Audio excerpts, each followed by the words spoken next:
नमस्कार, स्वागत आहे आपली लाईफ मुवमेंट्स या यूट्यूब चॅनलमध्ये. तर मी स्वाती. आपण बनवणार आहोत एकदम सोप्या पद्धतीने व्हेज मंचुरियन. तर आपल्याकडे जे छोटे छोटे साहित्य आहे त्यामध्येच आपण ते बनवणार आहोत. तर आपण घेतलेला आहे पत्तागोबी पावभर, एक शिमला मिरची आणि मी 2 घेतलेल्या. त्यातले मी एक अर्धे आणि एक पूर्ण यूज करणार आहे. पत्तागोबी आपण स्वच्छ घेतलेला काढून त्यामधले वरचे पानं वगैरे काढलेले आणि हा पावभर पत्तागोबी आहे. तर आपण हे खिसून घेणार आहोत खिसणीने. छान असा खिसून घ्यायचा. पकडायला थोडा अवघड जातं पण काही नाही, होऊन जातं. हे असं आपल्याला आता पत्तागोबी खिसून घ्यायचा आहे छान. त्याच्यासोबतच आपल्याला शिमला मिरची पण खिसून घ्यायची. का बरं, तर शिमला मिरचीमधलं आपल्याला बी काढायचं आहे. ते उडू नये म्हणून. कारण बी असेच जर आपण खिसलं ना तर त्याचे बॉल ते फुटण्याचे खूप चान्सेस असतात. त्यामुळं ते बी काढूनच आपल्याला ते खिसून घ्यायचं आहे. हे घेतलं मी शिमला मिरची थोडीशी, 2 हिरव्या मिरच्या, अद्रकचे तुकडे घेतलेले 2 आणि पत्तागोबी घेतलेला आणि लसण. तर हे कॉर्नफ्लॉवर घेतलेलं मी. कॉर्नफ्लॉवर असं आपल्याला गाळणीने गाळून घ्यायचं आहे छान. कारण त्यामध्ये काही असू शकतं किडे वगैरे, तर ते गाळूनच घ्यायचं आहे सहसा. आणि असा आपला पत्तागोबी आपल्याला स्वच्छ धुवून घ्यायचा आहे तो पाण्याने. जी शिमला मिरची किसलेली होती ना ती मी बाजूला काढून घेतली आणि याच ताटामध्ये तो पत्तागोबी धुवायला घेतला. पत्तागोबीमधलं सर्व घाण पाणी काढून टाकायचं आहे आपल्याला. जो गिरपणा असतो तो चालला जातो धुतल्याने. त्यामुळे खिसून असा आपल्याला स्वच्छ धुवून घ्यायचा आहे. 2 पाण्याने मी तो धुतलेला आहे पत्तागोबी. आणि असं त्यातलं पूर्ण पाणी काढून घ्यायचं आहे आपल्याला. कारण त्यामध्ये थोडंही पाणी राहू द्यायचं नाही. हे छान असं पिळून घेतलं. आता हा लसण, अद्रक आणि हिरवी मिरची मी त्या खिसणीवरच खिसून घेतलेली. आणि हे जे आपण खिसलेलं शिमला मिरची होती ती पण त्यामध्ये ॲड करत आहोत. तर हे घेतलं मी सर्व खिसलेलं आणि त्यामध्ये मीठ ॲड करत आहे चवीनुसार आणि लाल तिखट पण ॲड करणार आहे. कारण आपल्याला जसं तेवढं प्रमाणात तिखट लागतं तसं तुम्ही तिखट यूज करू शकता. आता आपले मसाले सर्व टाकून झालेले आहेत. आता हे सर्व आपल्याला मिक्स करून घ्यायचं आहे. त्यामध्ये आपण टाकणार आहोत थोडंसं बेसन पीठसुद्धा.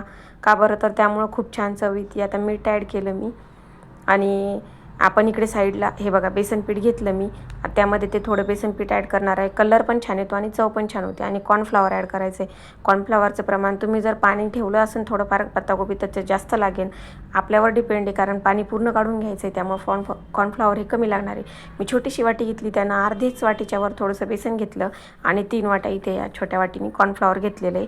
पावभर पत्तागोबी आहे आपला. 1 शिमला मिरची आहे. तुम्ही तुमच्याकडे गाजर असेल तर गाजरसुद्धा ॲड करू शकता. तुमच्या आवडीनुसार भाज्या मिक्स करायचं आहे. छान असा घट्ट गोळा बनवायचा आहे आणि असे गोल गोल आपल्याला बॉल रेडी करून घ्यायचे. आणि तिकडे मी एका साईडला ना हिरवी मिरची, लसूण वगैरे ते फोडणीसाठी कट करून घेतलेलं आहे, कोथिंबीर. ते असे गोल गोल गोल गोल आपल्याला असे बॉल तयार करायचे. आणि जेवढ्या कमी साहित्यात होईल तेवढं म्हणजे असं काय नसतं की कमी साहित्य म्हणजे आपल्याकडनं होणार नाही, असं काय नाही. असेल तरी होतं. आणि हे व्हेज मंचुरियन मसाला घेतलेला मी 10 वाला पॅक आहे. तर हे मी पत्तागोबी, शिमला मिरची, हिरवी मिरची, लसण, अद्रक आणि कोथिंबीर सर्व चॉप करून घेतलेलं आहे. हे आता तळण्यासाठी मी तेल ठेवलेलं आहे वरती. तर आपण आता त्यामध्ये हे बॉल असे ॲड करत आहोत आणि तळून घ्यायचे. छान क्रिस्पी क्रिस्पी लागतात. तुमच्याकडे जर कांद्याची पात असेल, कांद्याची पात तुम्ही ॲड करू शकता. पण आता तो सीझन नाही आहे त्यामुळे कांद्याची पात नाही आहे. गाजर पण माझ्याकडे अवेलेबल नव्हतं त्यामुळे मी गाजर पण टाकलं नाही. तुमच्याकडे गाजर असेल तर गाजर पण टाका.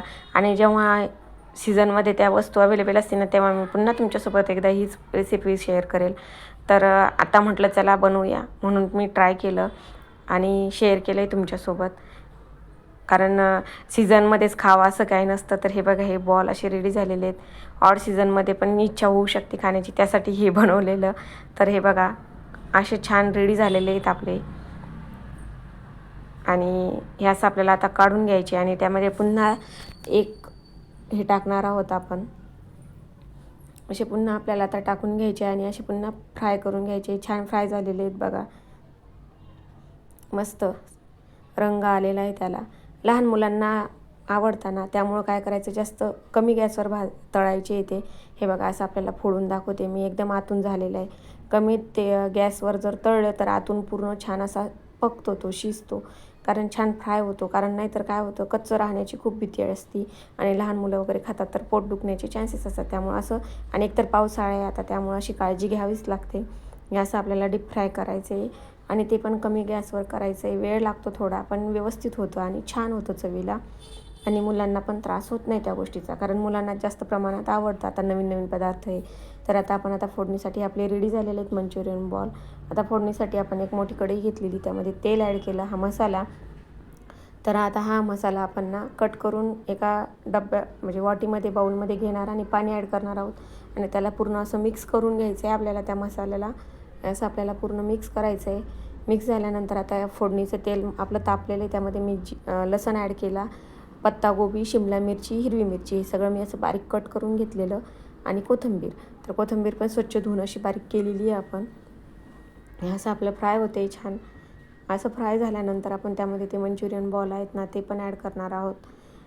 एकदम टेस्टी लागतं, लहान मुलांना आवडेल. नक्की ट्राय करा. माझ्या रेसिपीज आवडत असतील तर बेल आयकॉन दाबा, सबस्क्राईब करा, फॉलो करा. हे बघा असं आपल्याला आता ते सर्व मिक्स करून घ्यायचं आहे असं. आणि आता त्यामध्ये आपण आपले मंचुरियनचे जे बॉल आहेत ना रेडी केलेले ते पण ॲड करणार आहोत. हे असं ॲड करायचं आहे आणि पुन्हा त्या तेलामध्ये ते मिक्स करून घ्यायचं आहे आणि असं फ्राय करायचं आहे आपल्याला. आणि बघा असं फ्राय करायचं आहे. आता त्यामध्ये कोथिंबीरसुद्धा मी ॲड केलेली आहे. छान रंग दिसतो आहे. सर्व ते जे आपण कट केलेले छोटे छोटे पीसमध्ये ते त्याला मिक्स होते.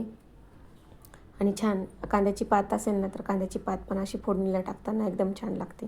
वरतून टाकली की जे अवेलेबल आहे त्यामध्ये मी तुमच्यासोबत बनवून शेअर करत आहे. तर आता आपण त्यामध्ये ना टोमॅटो सॉस पण टाकणार आहोत. आपल्याकडे टोमॅटो सॉस आहे तर हा tomato sauce onion garlic tomato sauce आहे हा मी त्यामध्ये थोडा ॲड करत आहे. त्यामुळं छान अशी आंबट थोडी वेगळी टेस्ट येते त्याची. तर नक्की ट्राय करा. आणि त्यामध्ये आता आपण पाणी ॲड करणार आहोत. जो मसाला आहे ना आपण पाण्यामध्ये मिक्स केलेला तो ॲड करायचा आहे आपल्याला. छान मिक्स करून घ्यायचा आहे तो मसाला पूर्ण. हे आता पूर्ण आपल्या मंचुरियन बॉलला ते सॉस वगैरे लागलेला. आता हे पाणी ॲड करतो आहे आपण मसाल्याचंच. पूर्ण मसाला आपण ॲड केला. आता त्यामध्ये थोडं अजून पाणी ॲड करू. हे बघा असं. आणि काय नाही, थोडंफार पाणी जास्त कमी पडलं तरी काही होत नाही त्याला. असं मिक्स करून घ्यायचं आहे. जास्त पडलं तरी काय होत नाही, कमी नाही टाकायचं. जास्त टाकलं की ते आटून जातं, असं घट्टपणा येऊन जातो त्याला. हे बघा असं छान त्याला मिक्स करून घ्यायचं आहे. असं आहे की त्या आणि आपलं मंचुरियन रेडी आहे. कशी वाटली आजची रेसिपी नक्की कमेंट करून सांगा. चला तर भेटू अजून पुढच्या नवीन व्हिडिओजमध्ये, नवीन रेसिपीजमध्ये. बाय.